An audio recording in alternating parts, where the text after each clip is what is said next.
Good morning and welcome to Coffee with the Sarlos. I'm Kelly. Good morning. I'm Karen. We're going to start off with show notes as usual. We have our Evening with Medium events coming up on December 13th, which is 100% sold out. Thank you to everyone who bought tickets. We have not yet released our 2020 dates, but we will do that in time for Christmas, so stay tuned. We have a second podcast series called Sips of Sanity. It's a 10 to 12 minute show. It runs Monday to Friday, so there are 5.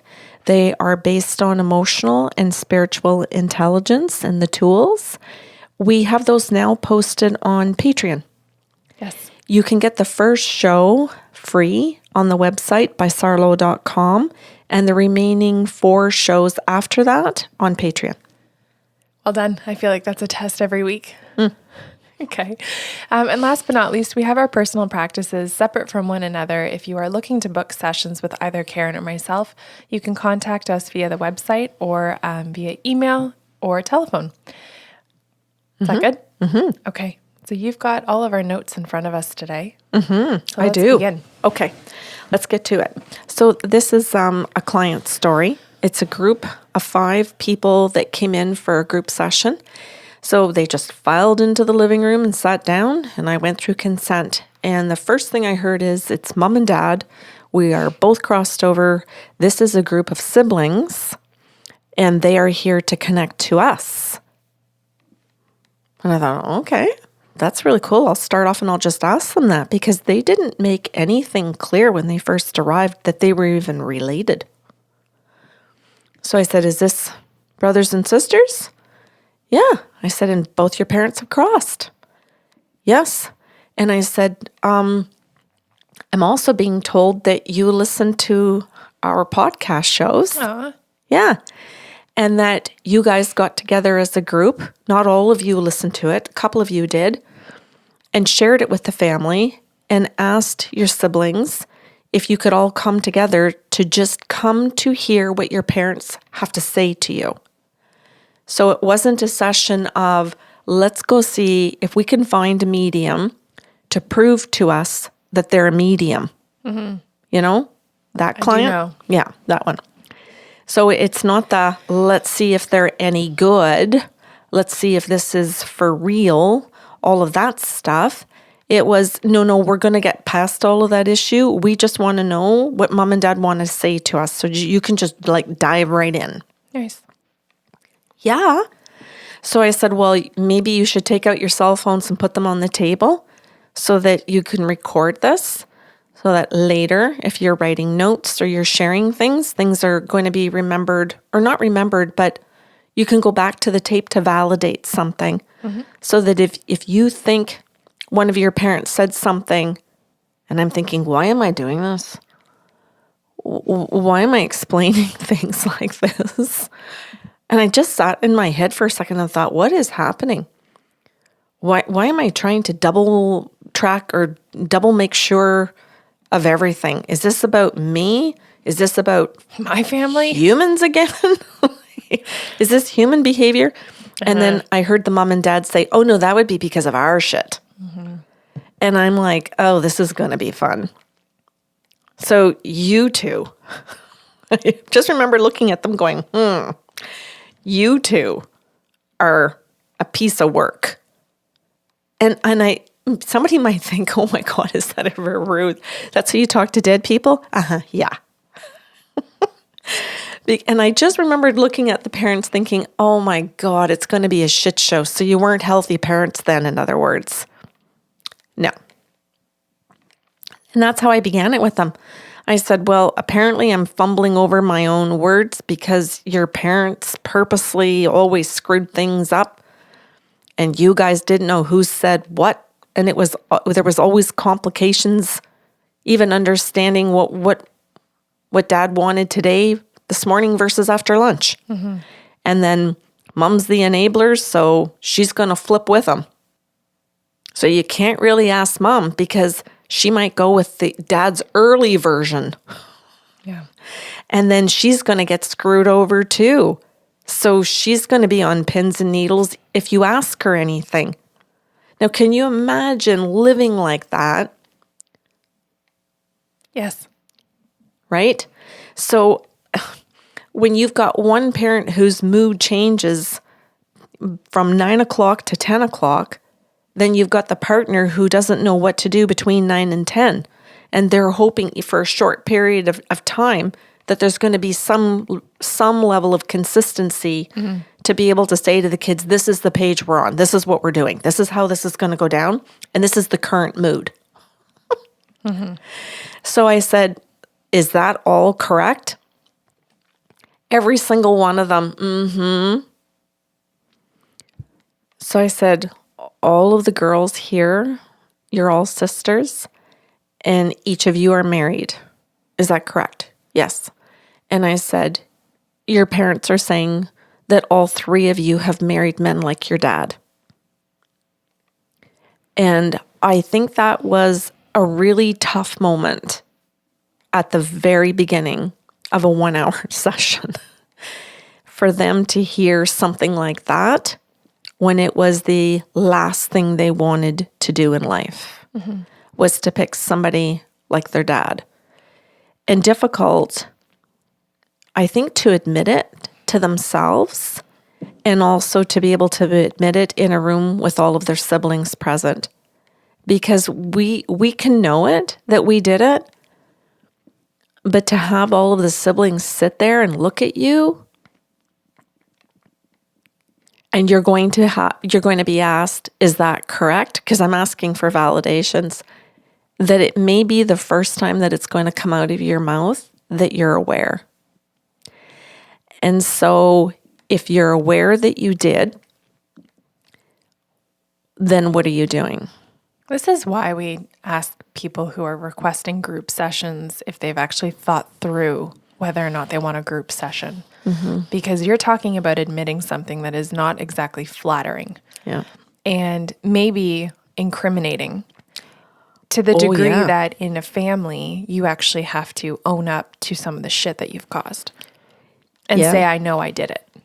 Yeah. And that you have brought a man into our family like our father, when in fact our father is dead and we don't have to tolerate it anymore. But now we do, and that we can never get away from it unless you're going to divorce this person. Yeah. So, thanks. Versus a personal session where you can just sort of be in that moment, hear it from, I'll say a gentle human. Yeah. Because that's what you're doing, is just delivering the message with no judgment. And you have time to hear it, process it, admit to it, but not feel the world watching or the world being your family. You're saying shame, feeling shame. Yeah. And that's exactly what was sitting in the room. It was like you could pass it around in a basket. Like, it was so tangible that you could feel the shame and you could feel the anger. It was awkward as all get out. So after this awkward pause, the dad said, could you explain my behavior? I want to say to the kids that I was mean. And I said, oh, yes. He goes, just get right into medium and please just start identifying my character and my traits and what I was like. And I said, okay, what do you want me to say? He says, could you say something like that I was mean and that I was mean to these two, but that I was also a smoker and I quit, but that I hid the cigarettes because the other two will know it. And I'm like, oh, okay. That's funny. He goes, well, it is and it isn't. He says it's totally not funny, but they're going to be able to have a light moment in the room because it's really going to truly explain how I really treated the kids. My wife would have thought that I quit. Certain kids would have thought I quit, so I was changing. I was becoming a better person. And then there are going to be a couple of kids that knew I was still hiding the cigarettes and smoking, and that in fact I wasn't working on any kind of a change. But I'd kind of give them like, wink, wink, your mother and your sisters think this. So like, we're a little group here. We keep secrets, right? I'm not really changing. Aren't they stupid? This is super fun too, because you think of someone who comes on an individual level, which it might sound that we're pushing that right now, and they can't confirm some of the messages that we give. So if we're like, oh yeah, he quit, but he didn't really. And they're like, no, he did. You're not very good at this. And you're like, no, he didn't quit. You need to ask your siblings that. And they're like, what? Yeah, you just don't know what you're doing. Yeah. You're just not very good. And that's where people trip, right? I'll say trip on whatever loop it is because of whatever belief system they need to hang on to that my dad was getting better. My dad was trying. And how hurtful, Kelly, when you find out that dad made no attempt but had us believe that? Yeah. And I think too, That he was a liar? to then understand that because of all of the twisted lies that you told as a human, your kids or your people still can't connect to you once you're dead, even if they see an accurate medium, because your lies are so deep. Everyone in your life would have to be present in the room to uncover all of them. Right. Oh, that's exhausting. I find that kind of session can be exhausting depending on how they respond. Mm-hmm. And they were there to work. So in this particular group of people, I didn't feel as exhausted as I usually do. Nice. With some families that want to sit there and say, no, that's not true. And the siblings that know that he didn't quit the smoking won't speak up. Mm-hmm. They may even sit there, and unless I turn to them and say, you two knew, they won't say anything. They just look at me like, well, we'll see if she's any good. Because if she doesn't know and doesn't catch us, I don't have to say anything. Which means I don't have to lose a relationship with my siblings. I'll just make you wrong. Yeah. This is what we go through, people. Yeah. And this is what you guys go through, right? Yeah. When you don't choose an honest life. It's not to make it just about us. Mm-hmm. It's what you literally experience within your family or friend units. Mm-hmm. Go on. Mm-hmm. Well, when you said that, Kelly, I think about when you said that I'm a part, or we are a part of many people's love stories in another podcast show. Mm-hmm. And how often I think about that in terms of that this mom and dad are coming through because the kids are saying they're here and they want to learn. They're here and they really want to hear from their parents. And so they hear that a couple of the siblings, the two boys, no, they knew the truth all along, but they never said it at the funeral. They never said it at the wake. They never said it in the years after. Hey, dad lied. He never quit smoking. They just find out when the medium blurts it out. Yeah, I knew. And all the girls turn and look. And it's like, why didn't you say anything? Because even the years later, there's still this moment of being confounded. Mm-hmm.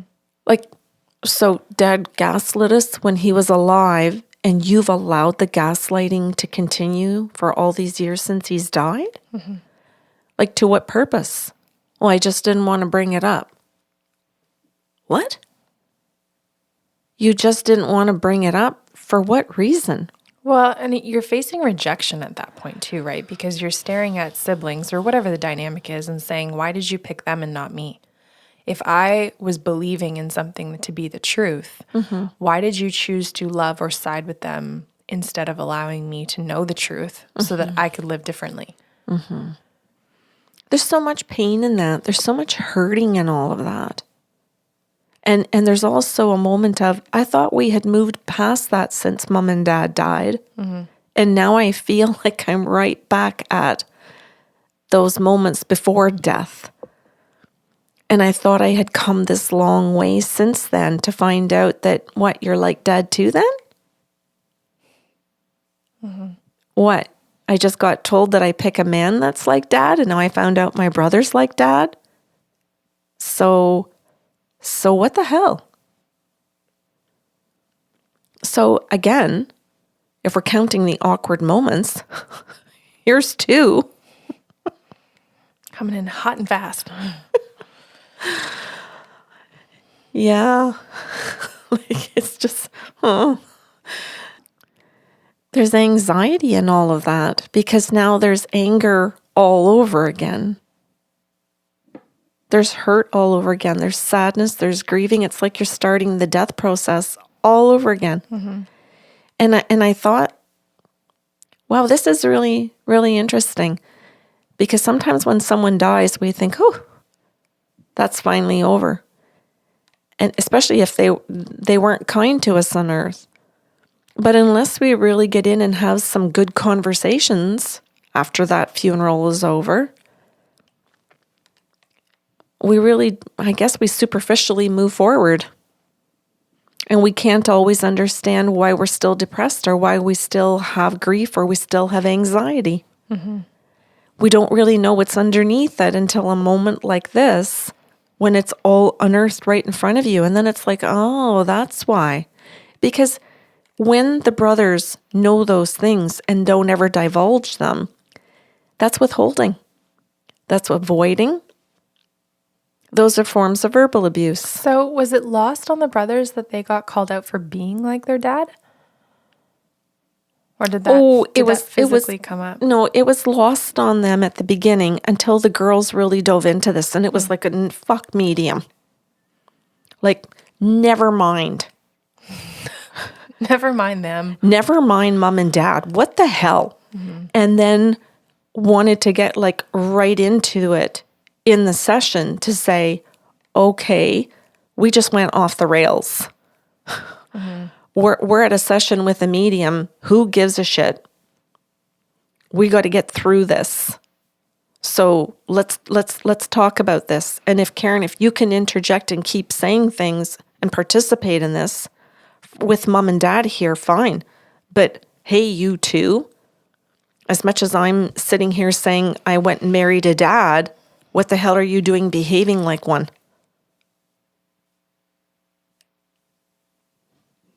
And I think right about now that many of our listeners might think, Jesus, how come Karen and Kelly don't have psychiatrists working with them to sit there and interject?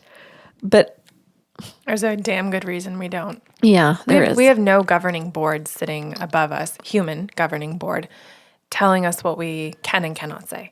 Mm-hmm. No school that's going to strip us of our license to say you crossed a boundary. We operate within a board that is spiritual and highly ethical, but we'll give you the shit kicking with love. Mm-hmm. So I asked the dad if he could step in and do something or say something. These are his kids. He's on the other side, so how are we going to move here? And he said, Karen, he said, I lived my whole life prone to regret. And this is the show you've been anticipating. Okay. Mm-hmm. And I said, oh, does that ever catch me? Mm-hmm. And he goes, oh my God. He goes, my whole life was burst out in anger and then live with the regret. Mm-hmm. And he said, and then I learned to tinker. I learned to do things around the yard because it gave me a chance to sit in my regret. And I was like, what? And he goes, oh, I was majorly prone to regret. And I thought, I've got to remember that phrase. It was so sticky for my brain. And I thought, oh, what if I allowed that to be a sticky thought in a really good way? Am I prone to regret? Do I make decisions? Like I know when I was a people pleaser, prone to regret because you people please, you go into regret, and then you do whatever you need to do in that, right? Mm-hmm. I'm seeing this as like a tagline on Tinder on people's dating profiles. Derek, 32, prone to regret. Sorry. Why did my head go there? Oh, that's so it's just good. Because of the honesty, right? Yeah. Yeah. I think sometimes when people do tinker, and that's good, that's a great thing that he developed, but I think a lot of us don't see where people go when they're reflecting on their regret. Yeah. And he talked about the fact that the tinkering around the house, running the errands, he ran all the errands for the house, the groceries and all, paying the bills, because in those days you went out and paid the bills. Right. There was no online banking. So he would drive around to pay bills and stuff and go to the bank and all of that and pick up the kids. He did a lot of the driving. So he said, Karen, I was so prone to regret. He said, I would sit in the car and stew over things. And because I did that, then I would flip it the opposite way and do something really nice. But it wouldn't be for the person that I just hurt. It would be for the next person. Mm. And I thought, oh, what a cool observation now. So I might be at home and do something regrettable and say something regrettable, especially say things to my child. So say to the oldest daughter. And then get into the car, do my running around and feel so regretful that I said that. But I'd go pick up my oldest son and I'd take him out for lunch. And I'm like, what? That doesn't even make sense. He goes, I know. He says, but that didn't, all I thought about is that I have to be a better dad. So I'd be a better dad for the other child. That kid didn't know what was happening. Why is dad taking me out for lunch? I just came out of hockey practice. Like, how come he's in this great mood or this? And he thought it was a great mood. Dad's taking me out for lunch. Mm-hmm. But dad's coming from the space of, I'm not in a good mood at all. I regret what I just did to my oldest daughter. I have to resurrect the good father image in my head. So I'm doing this. It makes no sense to either child. Mm-hmm. It makes no sense to anybody, but it makes complete sense in his own mind. This is now why I am saying that I lived my whole life prone to regret, because it's what drove all of my behaviors and drove the confusion wheel in my family. Mm-hmm. Well, yeah, you have a happy son coming in the door from hockey who's just like, I just had a great morning and beginning to my afternoon. And you've got a hurt sister who is watching dad walk through the door in this confusingly better mood, mm-hmm. just made this brother happy, mm-hmm. and probably feels absolute rejection and confusion as to why she was rejected, mm-hmm. and that he can just move on that quickly or move on. Mm-hmm. Not understanding at all. Oh, her marriage. Okay. We're going to get into that. Do we need to? Well, I'm going to go yes for listeners. Yeah, because it sets forth a complete pattern that you pick a partner that does the same thing. Mm-hmm. And now you behave the same way that your mom behaved. Or that you did as a kid. Yeah. Because at least you knew what to do. Yeah, so she might go into feeling sulky. Mm-hmm. And I'll say what to do enough to survive, not to actually thrive or be happy or fix. Yeah. Solve. Yeah. And then when her husband does it to their kids, she can sometimes confront him about that because she gets mad when she thinks about the dad that did it. So if her husband does that to her daughter, their daughter, then she might want to go right to that daughter's side and buy her a toy. She might want to compensate for that. She might want to go up to her husband and say, you're being an ass, da-da-da-da-da, and get into a fight with him over it. So she's fixing his bad shit, and he doesn't even have to be prone to regret. She's just cleaning up the mess for him. Yeah. Fuck me. Mm-hmm. So her dad, this is the oldest daughter, so the dad says this. He says, this is what I've done. This is what I've created in her marriage. Mm-hmm. And you see the other two girls kind of go, like they get this. Oh, I'm next. They get this, like this total frozen moment. And you can see where the brothers kind of look and go, like, and they're kind of like, where can I look? Mm-hmm. Where is it safe to look? Everybody's got shit looks all over their faces because this whole mess is being presented. And then mom comes in. And she says, well, speaking of prone to regret, I have my own. And I said, oh, okay. I should fucking hope so. Yeah. And I said, okay, you go. I'll relay whatever you want here to your children. And she says, I just regretted everything constantly every day. I was just always sad. Mm-hmm. She said, I just looked at the whole situation and just regretted that he would be going out the door, and I would think, I wish I could go, but not come back. And when I said this out loud, one of the sons, the youngest son, is really intently watching me. And I said, but he doesn't interrupt. He doesn't ask me any questions. He says nothing.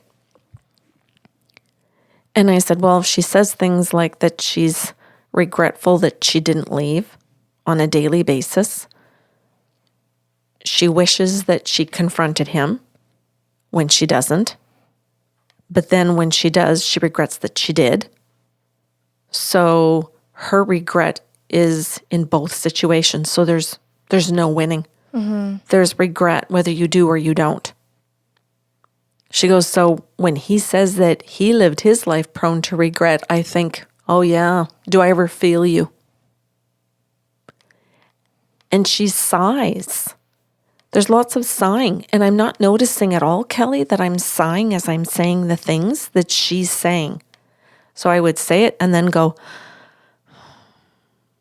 and like just take this breath, the end of almost like every sentence. And finally, once I give quite a few examples of all of these regrets that she has, like she regrets that the husband gets away with things. Mm-hmm. She regrets that, oh, this son is coming in the door. He's had lunch. He's happy.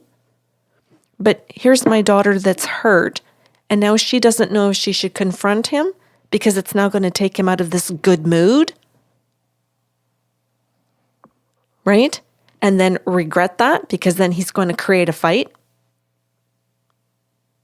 Well, look, I went and I did something nice for our son. I can't do anything right. Blah, blah, blah.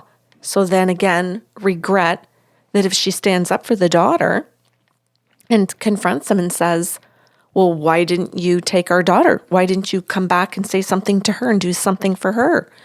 There's always a sense of I will regret anything no matter what I say. And if I don't say anything, I'll regret all that too. Mm-hmm. And so then finally her youngest son says to me, you're my mom. And I said, well, I've done my best to give her a voice. He goes, no, you're my mom. He goes, I swear to God right now, you're talking like her. And he says, you're sighing at the end of every sentence, just like she did. And he goes, now I understand all the sighing. He goes, I came here today because I had a question in my head. Why did mom sigh all the time? What was that? And he goes, now I know what word to put on it. It was regret. And he goes, and now I understand all the times I was so mad at my mother for not standing up for me or my sister or this brother. And I didn't understand that she just felt cornered, whether she did or she didn't, that she would regret it both ways, that she was always like a cornered animal. And that all of her sighs were, I might do something good for one child, always at the cost of hurting another child. Mm-hmm. So this one might think that I love them. Well, this one won't. Mm-hmm. But it's a constant situation many times a day. Yuck. Yeah. And so for everyone. Yeah. So the youngest son says to me, I want to thank you. You've helped me get over being angry with my mom. He says, I don't feel furious. I don't feel rage. I don't feel frustrated with her anymore. I think I can walk out of here and feel some sadness. But he says, I'm not going to hold on to it because she's in a better place. He says, I'm hoping she's in a better place. He goes, please tell me that she's not with my dad. Please tell me that. And I said, well, it's not that she's not with him. It's that they've resolved it. It's that they've learned and that they figured it out. They don't have to be together or not be together. It's done. It's complete. And he goes, it's complete? And I said, yes, she understands all of it now. And so does he. And I said, and that's why they're here. It's to be able to give that to you as two parents now. On the same page, finally. Finally. Where we can both say what our regrets were, where we can both say what our patterns were, how she can say, this is what I was stuck in. Mm-hmm. And she says to her youngest son and to all of her children, I regret that I didn't trust my own instincts. I regret that I didn't stand up for myself and just tell him, get out. Somehow we will figure this out. We will get the help we need. I don't know how, but it will happen. She says, but I want my children to know that if I could do it again, I'd kick them out. And I'd figure it out. And that's a regret to say, I love you. And I know it's late. I know I'm past, but I still think it's important for each of you to know that I wish I could have done it differently. And that I do love you, and that I did love you, that when you're cornered and you don't know how to think differently, you don't have the emotional intelligence, you don't see the choices, no one in your group, what little group this family has, she just doesn't get that. And so without any of that, these are two lives prone to regret. And she's just hoping at this point that the children will hear this. So then I said, well, what do you two want to do to end the session for your 5 kids? So I'm just going to pick up this book and read the questions. So I doodled these right during the session. Am I in a relationship that I already regret being in? Will I regret this in my future? Do I have the ability to have foresight? Can I see my mom in me? Can I see my dad in me? Do my siblings say I am like my mom or dad? Can they see what I can't for myself? And when they say those things to me, do I listen? Do I figure out why so that I don't repeat a pattern? And I think that this can be a lovely way to end this podcast. For people who've hung in there right to the very end. Oh, they're going to sit back and be like, whoa. Yeah. Those are good questions. Yeah. For anyone, all the time. Absolutely. These are emotionally intelligent questions. And it's something that these 2 parents said, look, we've really messed up and the mess is still on earth. Can we give them this? Can this be something that they take and go out and start to use together and individually and in their own relationships? Can we do something positive? I don't know what the word is. How about healing? Can we do something healing for our children now? And I really like that, Cal, as a medium, being able to do that with someone, right? So that's what I wanted to share today. I thought the expression itself, living a life prone to regret, was beautiful. Yeah, I remember you approaching me on the stairs like weeks ago saying that you wanted to do this show and just being so intrigued by the name. You were? Yeah. Oh, yeah. And I mean, I get to kind of have all the fun naming the shows just because I hear them in the process and then know how I want to edit it. But when you came up and said, I've got the next show's title, I was like, oh, okay. And then you kind of make up in your head like, oh, geez, I wonder, what kind of regret is this or what aspect of their life? And hopefully if you're an intelligent person, you start thinking like, am I prone to regret? And you interpret. So Yeah. I've given a lot of thought to it. Oh, I'm happy to hear that. I have too. And prior to this as well, obviously, you and I are constantly in an evaluation process over everything. But yeah, I think instead of, we just like tweak small words sometimes and it helps us see it in a different way. I liked like I said, I liked the expression that he had used. It's heavy. And what I refer to as sticky.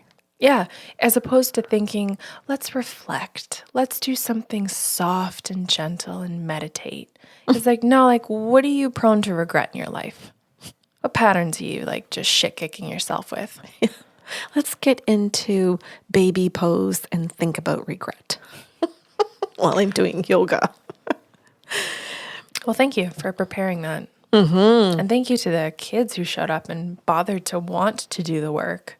Mm-hmm. That's a lot. There was so much to this family. I feel like I could do so many podcasts just on feelings, looks. Mm-hmm. I don't know. Like there was just, it was so complex. Mm-hmm. Cool. Thanks. Yeah, you're very welcome. Okay. So if you have questions or comments about today's show, you can email us at info@bysarlo.com. Otherwise, we are back out next Saturday morning with a new show. If you're on Patreon, stay tuned. We've got lots more for you.